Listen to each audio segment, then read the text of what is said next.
Shalom, selamat pagi Bapak Ibu Saudara-saudariku. Bertemu kembali dalam Renungan Harian 4M Sinode GKO, Rabu 16 Oktober 2024. Bapak Ibu dan saudara-saudaraku, sebelum kita mendengarkan dan merenungkan firman Tuhan, saya ajak kita berdoa lebih dahulu. Mari kita berdoa. Tuhan Allah yang Maha Kasih, kami datang ke hadirat-Mu dengan hati yang terbuka, siap untuk mendengarkan firman-Mu. Penuhi kami dengan Roh-Mu, agar kami dapat memahami dan merenungkan pesan yang Engkau sampaikan hari ini. Singkirkan segala gangguan yang menghalangi kami mendengarkan kebenaran-Mu. Berikan kami hikmat untuk mengerti firman-Mu secara mendalam, dan biarkan hati kami diubahkan oleh kasih-Mu. Kami serahkan seluruh hati dan pikiran kami kepadamu ya Tuhan. Dalam nama Yesus Kristus kami berdoa. Amin. Bapak Ibu saudara-saudaraku, nas Alkitab yang akan kita baca dan renungkan terambil dari kitab Lukas 4 ayat 18. Lukas 4 ayat 18. Saya bacakan untuk kita, demikian bunyinya. Roh Tuhan ada padaku oleh sebab Ia telah mengurapi aku untuk menyampaikan kabar baik kepada orang-orang miskin. Demikian firman Tuhan. Topik renungan kita ialah Ia telah mengurapi aku. Ada beberapa pertanyaan untuk mendalami maksud dan makna Lukas 4 ayat 18 ini. Secara khusus, kata Ia telah mengurapi aku, ada dua pertanyaan. Yang pertama, apa arti pengurapan Yesus dalam konteks Lukas 4 ayat 18 ini? Dan yang kedua nanti, apa maksud Lukas 4 ayat 18 ini bagi kita? Mari kita dengarkan penjelasannya. Apa arti pengurapan Yesus dalam konteks Lukas 4 ayat 18 ini? Sedikitnya ada 5 arti yang bisa saya bagikan. Pertama, Lukas 4 ayat 18 ini memiliki hubungan erat dengan Yesaya 61 ayat 1-2, karena dalam Lukas ini Yesus secara eksplisit mengutip Yesaya untuk mengungkapkan misi dan identitas mesianisnya.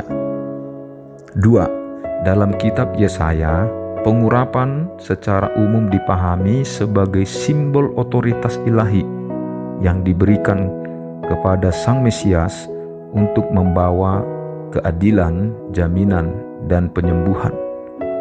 Yesus dalam Lukas 4 ayat 18 menyatakan bahwa nubuat ini telah digenapi dalam dirinya, dan di sini Yesus mulai menegaskan bahwa dirinya adalah Mesias yang diurapi oleh Roh Kudus untuk melakukan misi penyelamatan.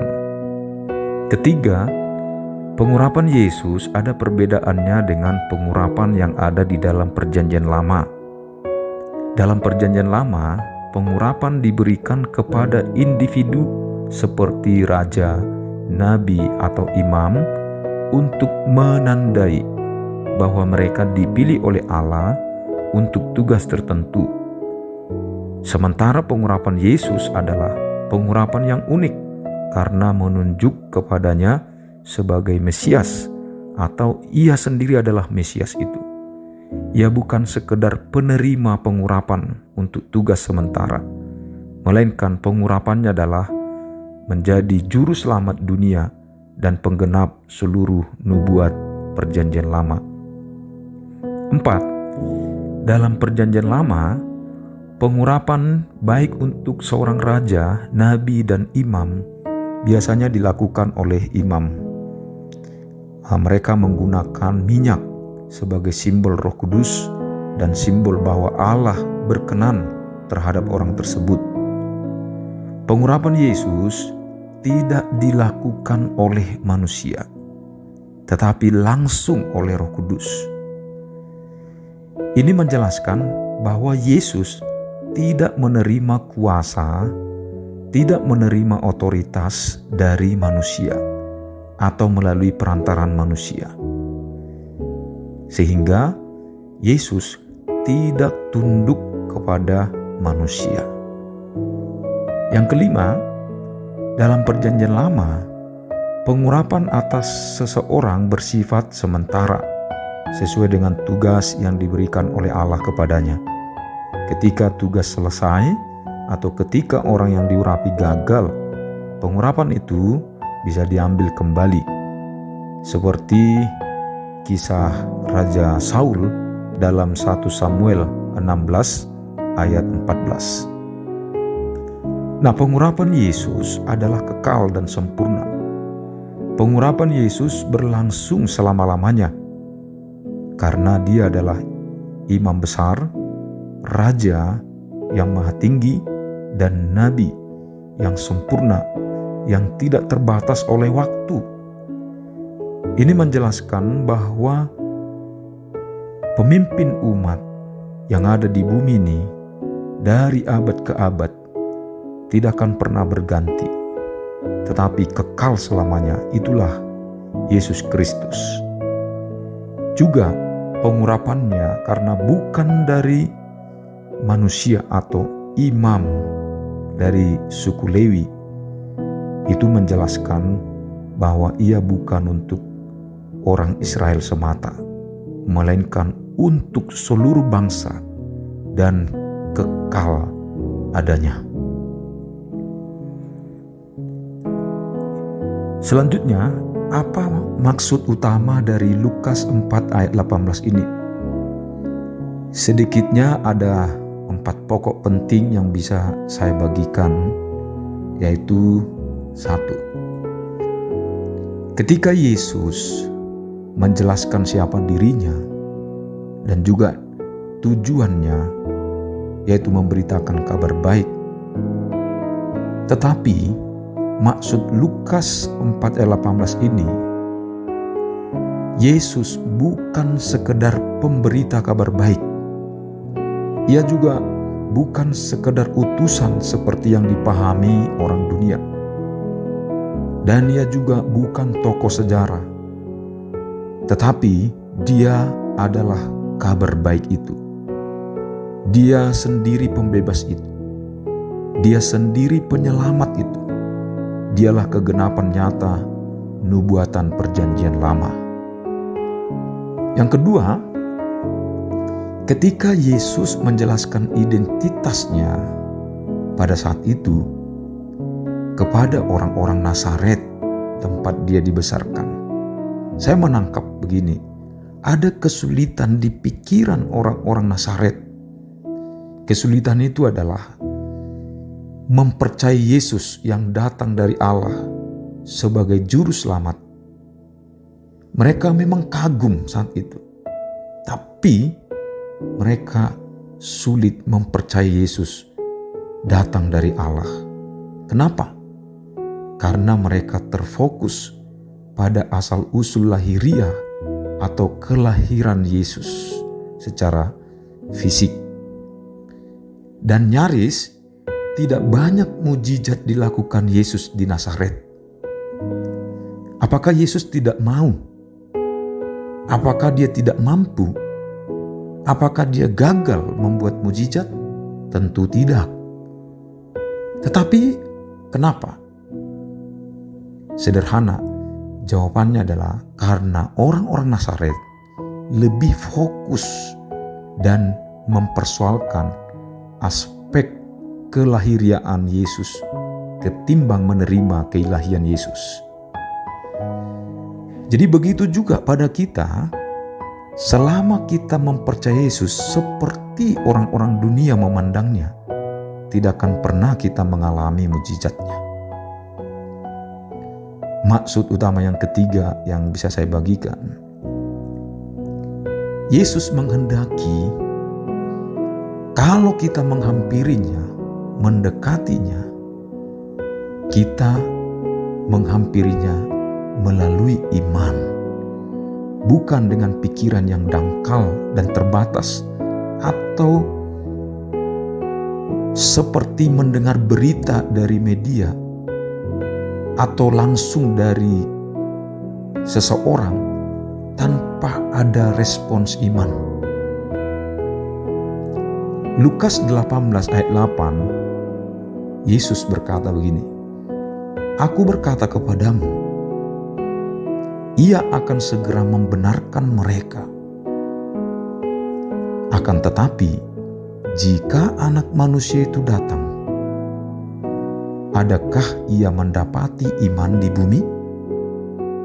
Yang menarik, adakah Ia mendapati iman di bumi?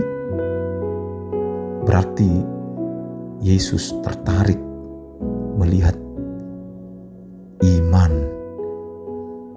orang-orang yang mau datang kepadanya. Dan keempat,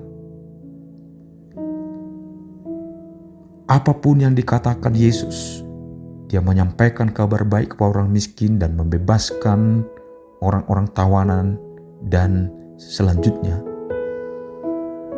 firman itu tidak akan terjadi apa-apa di dalam diri seseorang apabila orang itu tidak mau mempercayai Yesus, tidak menghampiri Yesus dengan iman, tidak meyakini Yesus sebagai Allah yang Maha Kuasa, yang dapat menyelamatkannya, yang dapat membebaskannya, yang dapat menolongnya.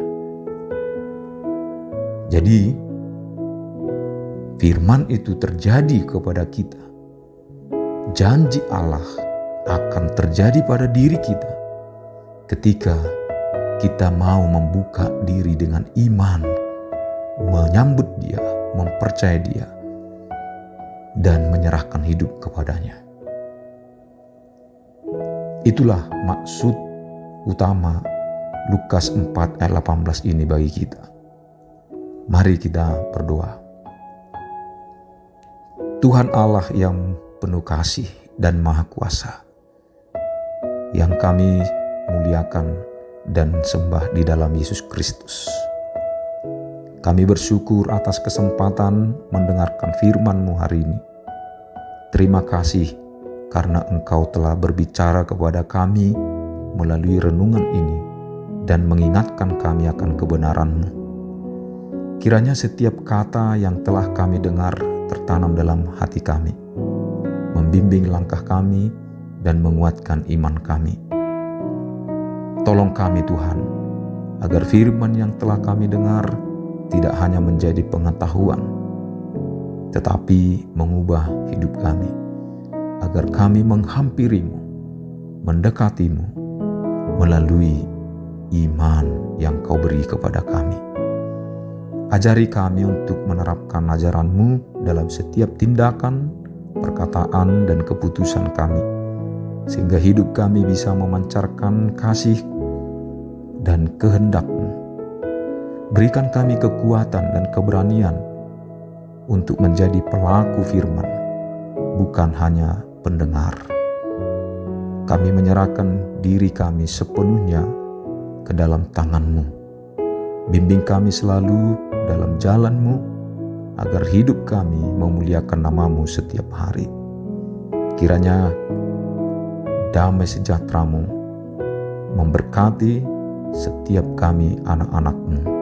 Dalam nama Yesus Kristus kami berdoa, kiranya kasih karunia, rahmat dan damai sejahtera dari Allah Bapa dan dari Tuhan kita Yesus Kristus menyertai dan memberkati kita semua. Amin. Bagikanlah renungan harian ini kepada banyak orang yang rindu mendengarkan firman Tuhan, agar mereka dikuatkan dan diberkati Tuhan. Selamat melanjutkan aktivitas. Tuhan Yesus menyertai dan memberkati. Shalom.